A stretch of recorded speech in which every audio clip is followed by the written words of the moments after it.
Ako Edwige Patricia, messe demandée par la cellule d'exercice. Messe pour le repos éternel de Adioga François, Valentin Sigui Antoinette, Yapo Arlette Laurel, Kwasi Ngora Agnès, Kwasi Kofi Edouard, Nzin Kwame Alexis, Babou Oga Joseph. En action de grâce. En ce jour, anniversaire de sa naissance, Alain Kofi remercie le Seigneur pour tous ses bienfaits dans sa vie et lui confie sa vie, sa famille et ses activités pour un environnement meilleur avec le Christ.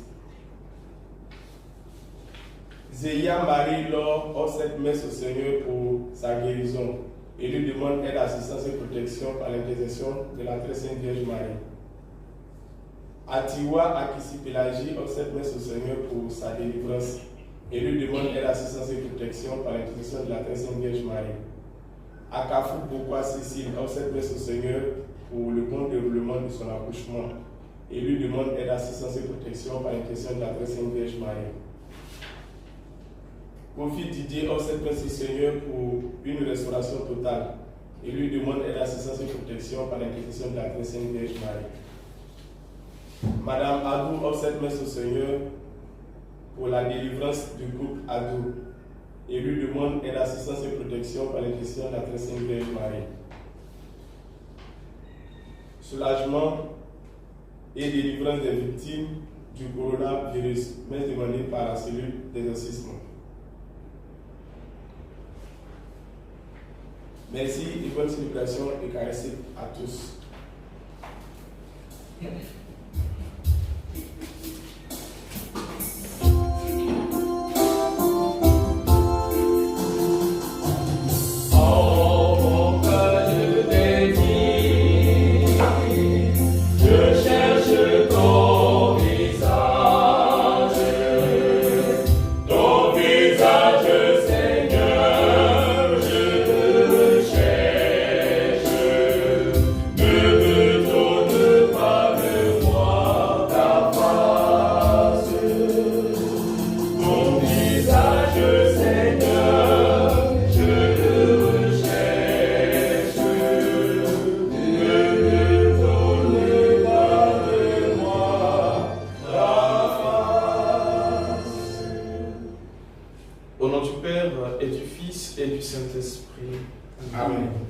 Le Seigneur soit avec vous et avec votre esprit.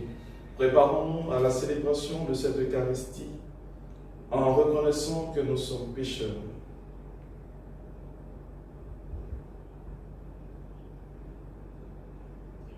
Seigneur, accorde-nous ton pardon. Nous avons péché contre toi. Montre-nous ta miséricorde et nous serons sauvés. Que Dieu Tout-Puissant nous fasse miséricorde, qu'il nous pardonne nos péchés et nous conduise à la vie éternelle. Amen. Seigneur, Seigneur, ô Seigneur, prends pitié. Seigneur, Seigneur, ô Seigneur,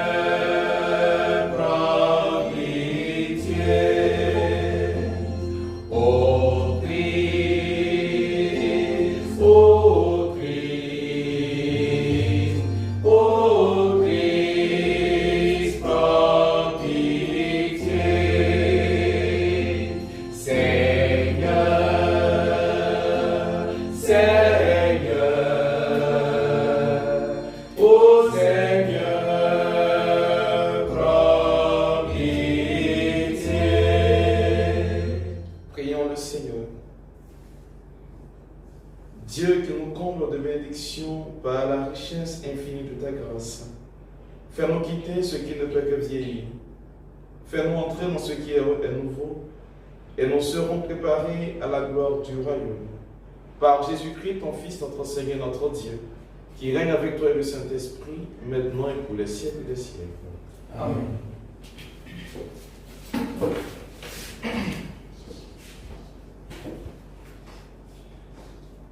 Lecture du livre du prophète Daniel. En ces jours-là, le peuple venait de condamner à mort Suzanne. Alors, elle cria d'une voix forte. Dieu éternel, toi qui pénètres les secrets, toi qui connais toutes choses avant qu'elles n'arrivent, tu sais qu'ils ont porté contre moi un faux témoignage. Voici que je vais mourir sans avoir rien fait de tout ce que leur méchanceté a imaginé contre moi. Le Seigneur entendit sa voix. Comme on la conduisait à la mort, Dieu éveilla l'esprit de sainteté chez un tout jeune garçon nommé Daniel, qui se mit à crier d'une voix forte. Je suis innocent de la mort de cette femme. Tout le peuple se tourna vers lui et on lui demanda, que signifie cette parole que tu as prononcée? Alors, debout au milieu du peuple, il leur dit, Fils d'Israël, vous êtes donc fous, sans interrogatoire, sans recherche de la vérité, vous allez condamner une fille d'Israël. Revenez au tribunal, car ces gens-là ont porté contre elle un faux témoignage. Tout le peuple revint donc en hâte, et le collège des anciens dit à Daniel, viens siéger au milieu de nous et donne-nous des explications, car Dieu a déjà fait de toi un ancien. Et Daniel leur dit, séparez-les bien l'un de l'autre, je vais les interroger. Quand on les eut séparés, Daniel appela le premier et lui dit, toi qui as vieilli dans le mal, tu portes maintenant le poids des péchés que tu as commis autrefois en jugeant injustement. Tu condamnais les innocents et tu acquittais les coupables, alors que le Seigneur a dit, tu ne feras pas mourir l'innocent et le juste. Eh bien, si réellement tu as vu cette femme, dis-nous sous quel arbre tu les as vus se donner l'un à l'autre. Il répondit, sous un sycomore. Daniel dit, voilà justement un mensonge qui te condamne. L'ange de Dieu a reçu un ordre de Dieu et il va te mettre à mort. Daniel le renvoya, fit amener l'autre et lui dit, tu es de la race de Canaan et non de Juda. La beauté t'a dévoyé et le désir a perverti ton cœur. C'est ainsi que vous traitiez les filles d'Israël, et par crainte, elles se donnaient à vous. Mais une fille de Juda n'a pas pu consentir à votre crime. Dis-moi donc, sous quel arbre tu les as vus se donner l'un à l'autre? Il répondit, sous un châtaignier. Daniel lui dit, toi aussi, voilà justement un mensonge qui te condamne. L'ange de Dieu attend, l'épée à la main pour te châtier et vous faire exterminer. Alors, toute l'assemblée poussa une grande clameur et bénit Dieu qui sauve ceux qui espèrent en lui.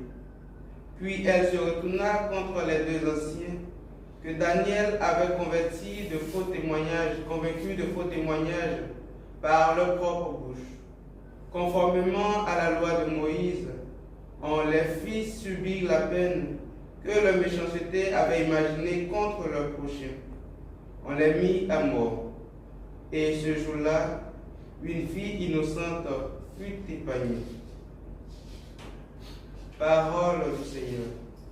Nous rendons grâce à Dieu. Si je traverse les ravins de la mort, je ne crains aucun mal, car tu es avec moi dans ma bâton, me guide, me rassure. Le Seigneur est mon berger, je ne manque de rien. Sur les herbes fraîches, il me fait reposer. Il me mène auprès des eaux tranquilles et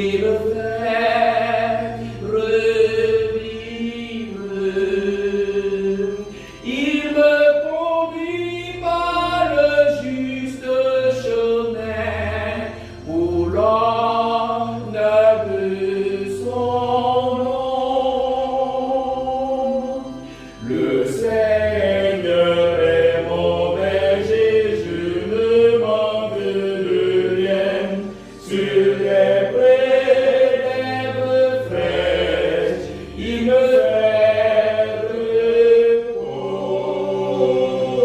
reposer.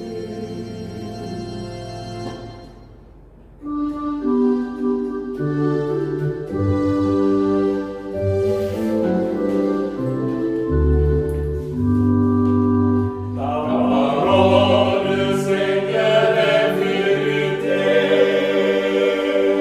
et ta loi délivrance.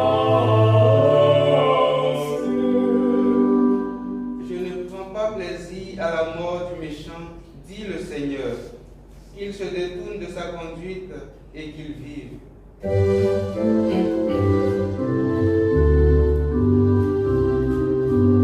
Ta parole, Seigneur, est vérité, et ta loi délivrance.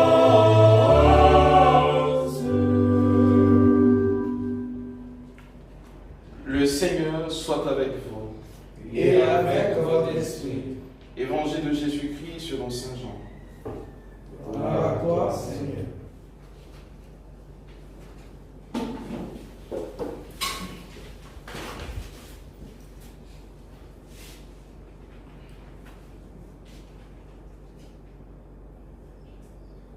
En ce temps-là, Jésus s'en alla au mont des Oliviers.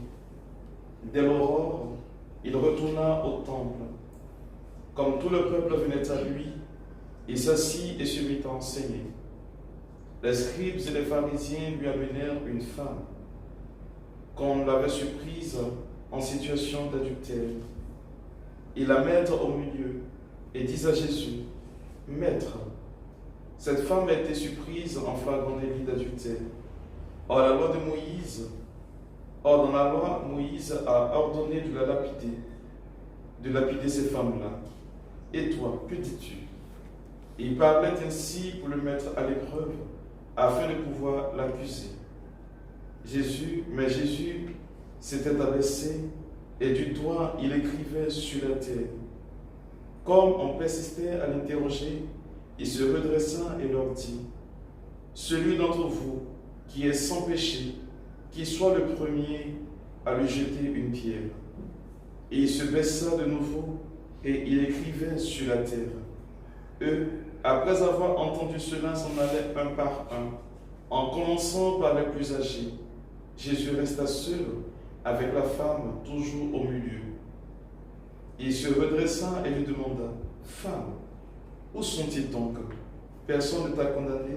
Elle répondit, « Personne, Seigneur. » Et Jésus lui dit, « Moi non plus, je ne te condamne pas. Va et désormais ne pêche plus. »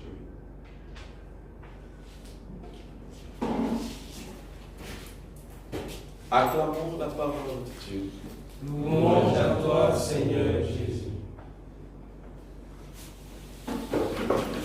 Chers frères et sœurs en Christ, aujourd'hui, on nous présente dans les textes que nous avons lus le visage de justice de notre Dieu. Dans la première lecture tirée du livre du prophète Daniel, on voit une femme qui est condamnée à tort, du nom de Suzanne, par deux vieillards qui voulaient d'elle. Mais il se trouve que l'Esprit du Seigneur descend sur Daniel. Il porte un faux témoignage sur cette femme. Certainement, aujourd'hui, on dira, mais n'ayant pas écouté cette femme, pourquoi on peut la juger? Il ne faudrait pas ignorer un fait. Chez les Juifs, lorsque les anciens portent un témoignage sur une personne, et que deux personnes déjà dans ce rôle des anciens portent ce témoignage, le témoignage, il est véridique, même si c'est faux. Et c'est dans cet esprit que véritablement, on voit aujourd'hui que cette femme, Suzanne, est vue véritablement en mal par la société à cause de faux témoignages portés par ces deux vieillards, pardon. Ils portent un faux témoignage et tout de suite, l'Assemblée consent à condamner cette femme à la mort par lapidation. Vous voyez dans l'Évangile ici que dans la femme qu'on envoie à Jésus-Christ, c'est pareil, c'est la même loi qui est établie depuis Moïse. Et voici que ceux-là décident d'aller la faire tuer. Le jeune Daniel qui est là reçoit la motion de l'Esprit et sous une motion, une intuition particulière, il commence à parler en disant « Je suis innocent du sang de cette femme ». Alors toute l'assemblée s'arrête et on pose la question à Daniel « Que veut dire cette parole ?» Et donc, il dénie aujourd'hui le comportement de l'assemblée qui n'a pas bien voulu écouter le témoignage de cette femme et la condamne. Bien aimé, la plupart du temps, c'est ce que nous faisons. Nous condamnons les gens sans pour autant les entendre. On porte des jugements de valeur sur certaines personnes sans pour autant les écouter ou n'ayant pas approché ces personnes parce qu'une tierce personne a parlé d'elle. Automatiquement, on porte des jugements de valeur sur ces personnes-là. Et là, Daniel prend aujourd'hui le contre-pied de ces deux vieillards. Qu'est-ce qu'il va faire? Il va demander qu'on les sépare l'un et l'autre. Il leur pose une question, la même d'ailleurs, en rappelant leur fausseté par le passé. Bien sûr, sous la motion de l'esprit. Et il leur pose la question, sous quel arbre l'avez-vous vu? Et ils devront donner des réponses différentes pour dire que le témoignage est faux. Et le châtiment qu'ils ont subi n'est rien d'autre que le châtiment qu'ils avaient voulu infliger à cette femme. Dans l'évangile, il est question d'une femme prise en flagrant délit d'adultère. Voyez-vous, on pourrait se poser la question de savoir, mais où est l'homme avec qui elle était en flagrant délit d'adultère? La loi de Moïse a prescrit de condamner la femme, parce qu'une femme en Israël se doit d'être vertueuse. Le Seigneur est venu pour rétablir l'ordre des choses. Il est venu pour rétablir l'ordre des choses, pour que tout le monde, femme comme garçon, nous soyons au même pied d'égalité. C'est pourquoi Pierre va se permettre de dire en 1 Pierre le chapitre 3, au verset 7, « Ô mari, aimez vos femmes, gardez-vous de les mépriser parce qu'elles aussi, elles sont héritières de la grâce de Dieu. Car si vous parvenez à maltraiter ou à mépriser votre femme, qu'elle en souffre dans le cœur, aucune de vos prières ne sera entendue par Dieu. » Le Seigneur Jésus vient aujourd'hui mettre en égalité ce que les hommes par le passé ont décrié. C'est pourquoi il a dit à Matthieu, on vous avait dit, mais moi je vous dis, regardez l'attitude de Jésus. On lui présente une femme en flagrant délit d'adultère. Pas qu'il est venu pour abolir la loi de Moïse, mais il est venu pour la parfaire. Avant Moïse, il y avait ce qu'on appelait la loi du talion, œil pour œil, dent pour dent. Moïse a essayé d'avancer les choses. Et dans sa pédagogie, il ne peut pas faire changer les choses à l'extrême. Et Jésus est venu pour accomplir ce changement-là. C'est pourquoi il écrit sur le sol. Donc on a pu se poser la question, qu'est-ce qu'il est en train d'écrire? Et le Seigneur nous fait cette révélation que le mot qu'il est en train d'écrire était miséricorde. La miséricorde qui part au-delà du jugement des hommes.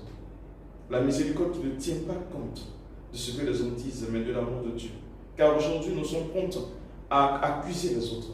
Nous sommes prompts aujourd'hui à condamner les autres, à porter un jugement de valeur sur autrui, alors que nous-mêmes n'en valions pas la peine. Et le Seigneur nous dit ceci, la mesure que tu te sers pour juger les autres, tu serviras aussi pour toi. C'est pourquoi il demande la miséricorde. Il a demandé aux personnes qui sont là, si parmi vous, personne n'a péché, qu'il jette la première pierre. Et un autre récit vous dira ceci, qu'ils sont répartis chez eux du plus ancien au plus jeune. Comprenez que le Seigneur là, il ne veut pas la mort du péché, il veut qu'on se convertisse. Donc on pourrait dire aujourd'hui, pourquoi notre ennemi dure sur terre? Pourquoi notre ennemi aujourd'hui nous fatigue? Et vous allez poser la question, Dieu ne voit-il pas qu'on nous fait souffrir? Mais effectivement, il le sait, il voit très bien. Par ailleurs, sur un baka, on va décrire ceci, que mes ennemis durent pour voir ce que je vais devenir demain. C'est pas juste. Parce que le Seigneur ne prend pas plaisir à la mort du péché. Il veut qu'il se convertisse et qu'il vive. C'est la raison pour laquelle le Seigneur nous donne assez de temps de conversion. Jusqu'au soir de notre vie, il nous permet de pouvoir nous convertir. Bien aimés, l'occasion aujourd'hui est venue pour nous de ne plus porter de jugement des valeurs vis-à-vis les uns des autres. Mais de considérer plutôt l'amour de Dieu qui est fait. Et nous chrétiens davantage. Aujourd'hui, quand on entend les chrétiens parler, on a peur. Quand on entend les chrétiens parler, même si on va vécu avec quelqu'un, aujourd'hui, on a véritablement peur. On ne sait même pas, nous avons déjà des préjugés sur les personnes. Alors que le Seigneur ne veut pas. Moi, je préfère que nous soyons comme des Thomas. Ayant vu, on peut témoigner. Mais tu n'as pas vu, tu entends et tu parles. Parce que le Seigneur dit, celui qui a vu rend témoignage. Tu n'as pas vu et tu parles. Tu portes un jugement de valeur. Attends qu'on t'ait fait aussi pareillement pour que tu puisses dire que telle personne est ceci ou cela. Bien aimé, l'occasion est venue pour nous aujourd'hui, j'allais dire, en ce début de semaine, de la 5e semaine du temps de carême, qui nous conduira tout de suite au rameau, pour finir dans la semaine sainte et à Pâques. Il n'est pas encore tard de nous convertir. Voyez-vous, le Seigneur va ressusciter à Pâques. Mais le lieu par excellence où il souhaite ressusciter, c'est d'abord dans notre cœur, où nous l'avons enfermé. Et donc, il faut changer ce côté-là, pour que le Seigneur ait la possibilité et la latitude de faire rejaillir en nous la vie. Et que la mort qui est entrée dans notre univers, à cause de cette pandémie, puisse déjà partir. On le dit tantôt. Ce qui nous tue plus, ce sont les rumeurs. Par contre, la maladie elle-même, elle est là. La pandémie, elle est là. Mais aujourd'hui, tout ce que nous avons comme rumeur aujourd'hui, nous écarte véritablement de Dieu. Demandons donc au Seigneur de nous aider véritablement à avoir une vie idoine, qui ne soit pas teintée sur le jugement des hommes, mais qui tient compte de la miséricorde de Dieu pour l'humanité, lui qui est vivant pour les siècles sans fin. Amen.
Accorde-nous, Seigneur, cette grâce, qu'au moment de célébrer l'Eucharistie, les renoncements imposés à notre corps nous permettent de nous présenter devant toi avec un cœur purifié par Jésus, le Christ, notre Seigneur. Amen. Le Seigneur soit avec vous. Et avec votre esprit. Élevons notre cœur. Nous le tournons vers le Seigneur. Rendons grâce au Seigneur notre Dieu. Cela est juste et bon. Vraiment, il est juste et bon de te rendre gloire, de t'offrir notre action de grâce toujours et en tout lieu. À toi, Père très saint, Dieu éternel et tout-puissant. Car tu veux, par notre jeûne et nos privations, réprimer nos penchants mauvais, élever nos esprits et nous donner la force, et enfin la récompense par le Christ notre Seigneur. Par lui, avec les anges et tous les saints, nous chantons l'hymne de ta gloire et sans fin, nous proclamons.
Toi qui es la source de toute sainteté, Seigneur, nous te prions.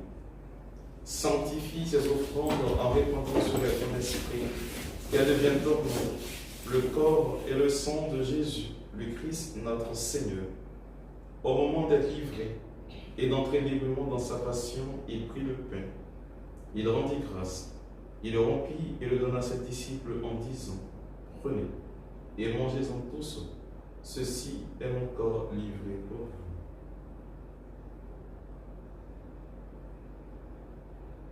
Mon Seigneur et mon Dieu.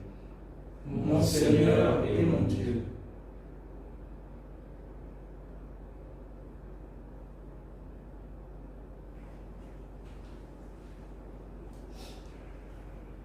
De même, à la fin du repas, il prit la coupe. De nouveau, il rendit grâce. Il la donna à ses disciples en disant, « Prenez et buvez-en tous, car ceci est la coupe de mon sang, le sang de l'alliance nouvelle et éternelle, qui sera versé pour vous et pour la multitude en rémission des péchés. Vous ferez cela en mémoire de nous. »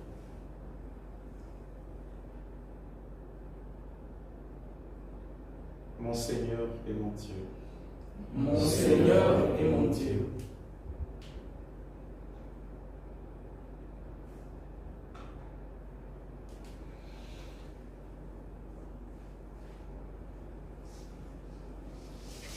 Il est grand le mystère de la foi. Nous proclamons ta mort, Seigneur Jésus. Nous célébrons ta résurrection. Nous attendons ta venue dans la gloire. Faisons ici mémoire de la mort et de la résurrection de ton Fils. Nous t'offrons, Seigneur, le pain de la vie et la coupe du salut, et nous te rendons grâce, car tu nous as choisis pour servir en ta présence. Humblement, nous te demandons qu'en ayant part au corps et au sang du Christ, nous soyons rassemblés par l'Esprit Saint en un seul corps. Souviens-toi, Seigneur, de ton Église répandue à travers le monde. Fais-la grandir dans ta charité avec le pape François, notre évêque Jean Salomon et tous ceux qui ont la charge de ton peuple. Souviens-toi aussi de nos frères qui se sont endormis dans l'espérance de la résurrection. Souviens-toi des défunts, au suffrage desquels cette promesse est demandée, de toutes ces âmes en purification pour qui plus personne ne prie, de toutes ces victimes du coronavirus et de tous les hommes qui ont quitté cette vie. Reçois-les dans ta lumière auprès de toi. Sur nous tous, enfin, nous implorons ta bonté sur les intentions portées à cette terre, ta bonté sur ton peuple qui nous suit partout dans le monde, ta bonté sur ceux et celles qui se confient à nos humbles prières. Permets qu'avec la Vierge Marie, la bienheureuse Mère de Dieu, Saint Joseph son époux, avec les apôtres et les saints de tous les peuples qui ont vécu dans ton amitié, nous ayons part à la vie éternelle et que nous chantions ta louange par Jésus-Christ, ton Fils bien-aimé. Par lui, avec lui en lui, à toi, Dieu le Père Tout-Puissant, dans l'unité du Saint-Esprit, tout honneur et toute gloire pour les siècles et les siècles. Amen. Comme nous l'avons appris les sauveurs et selon son commandement, nous osons dire Notre Père, qui es aux cieux, que ton nom soit sanctifié, que ton règne vienne, que ta volonté soit faite sur la terre comme au ciel. Donne-nous aujourd'hui notre pain de ce jour. Pardonne-nous nos offenses, comme nous pardonnons aussi à ceux qui nous ont offensés. Et ne nous laisse pas entrer en tentation, mais délivre-nous du mal. car c'est à toi qu'appartiennent Le règne, la puissance et la gloire, pour les siècles des siècles. Seigneur Jésus-Christ, tu as dit à tes apôtres, je vous laisse la paix, je vous donne la paix. Ne regarde pas nos péchés, mais la foi de ton Église. Pour que ta volonté s'accomplisse, donne-lui toujours cette paix et conduis la vers l'unité parfaite, toi qui règnes pour les siècles et les siècles. Amen. Que la paix du Seigneur soit toujours avec vous. Et avec votre esprit.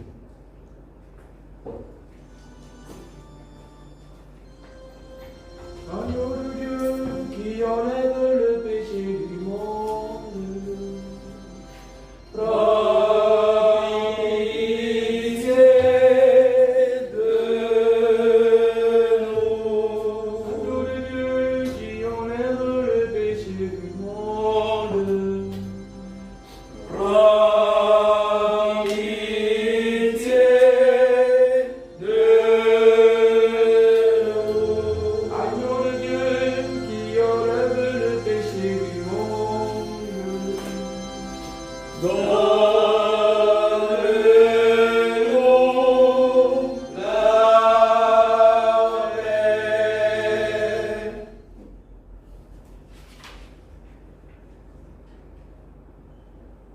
Heureux les invités au repas du Seigneur. Voici l'agneau de Dieu qui enlève le péché du monde. Seigneur, je ne suis pas digne de te recevoir, mais dis seulement une parole et je serai guéri.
Prions le Seigneur.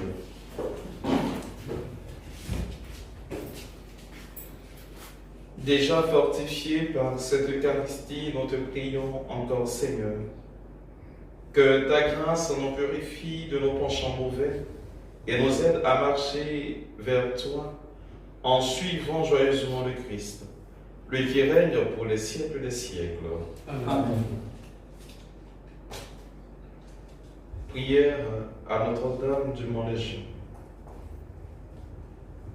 Notre-Dame libératrice, prends pitié de nos frères défunts, spécialement ceux qui ont le plus besoin de ta miséricorde. Intercède pour tous ceux qui nous ont quittés, afin que s'achève en eux l'œuvre d'amour qui purifie. Que notre prière, unie à celle de toute l'Église, leur obtienne la joie qui surpasse tout désir et apporte ici-bas consolation et réconfort à nos frères éprouvés ou désemparés. Mère de l'Église, aide-nous, pèlerins de la terre, à mieux vivre chaque jour notre passage vers la résurrection. Guéris-nous de toute blessure, du cœur et de l'âme. Faites-nous des témoins de l'invisible, déjà tendus vers les biens que l'œil ne peut voir, des apôtres de l'espérance, semblables aux veilleurs de l'aube, refuge des pécheurs et reine de tous les saints. Rassemble-nous tous un jour pour la Pâque éternelle, dans la communion du Père avec Jésus le Fils, dans l'Esprit Saint, pour les siècles des siècles. Amen. Notre-Dame de Mont-Légion, Priez pour nos défunts. prions. Âme bénie, nous venons de prier pour vous. Mère, vous qui qui êtes si cher au cœur de Dieu et qui possédez l'infaillible assurance de ne pouvoir plus le perdre, priez-le pour nous misérables pécheurs qui sommes exposés à nous damner et à perdre Dieu pour toujours. Et demandez-lui de nous accorder toutes les grâces dont nous avons besoin, soit pour l'âme, soit pour le corps, et que nous avons l'intention d'obtenir par les mérites de cette prière. Amen. Prière des conférences épiscopales d'Afrique et Madagascar pour arrêter la progression du coronavirus. Père tout-puissant et miséricordieux, qui monte ton amour pour toute ta création, nous nous présentons devant toi pour demander une maîtrise rapide du coronavirus qui ravage actuellement notre monde. Écoute avec bonté nos prières pour ceux qui sont touchés par le virus dans les différentes parties du monde. Donne la guérison aux malades, la vie éternelle aux morts et la consolation aux familles éprouvées. Nous te demandons qu'un traitement efficace contre cette maladie soit rapidement trouvé. Nous prions pour tous les gouvernements et pour les autorités sanitaires afin qu'ils prennent des mesures appropriées pour le bien du peuple. Veille sur nous avec sollicitude et pardonne-nous nos manquements. Nous te le demandons par Jésus-Christ notre Seigneur. Amen. Alors nous rappelons qu'à partir de 18h30, ce soir, il y aura la prière juste, le chapelet juste avant la messe. Le Seigneur soit avec vous. Et avec votre esprit. Et que Dieu Tout-Puissant vous bénisse, le Père, le Fils et le Saint-Esprit. Amen. Allez dans la paix du Christ. Nous rendons grâce à Dieu.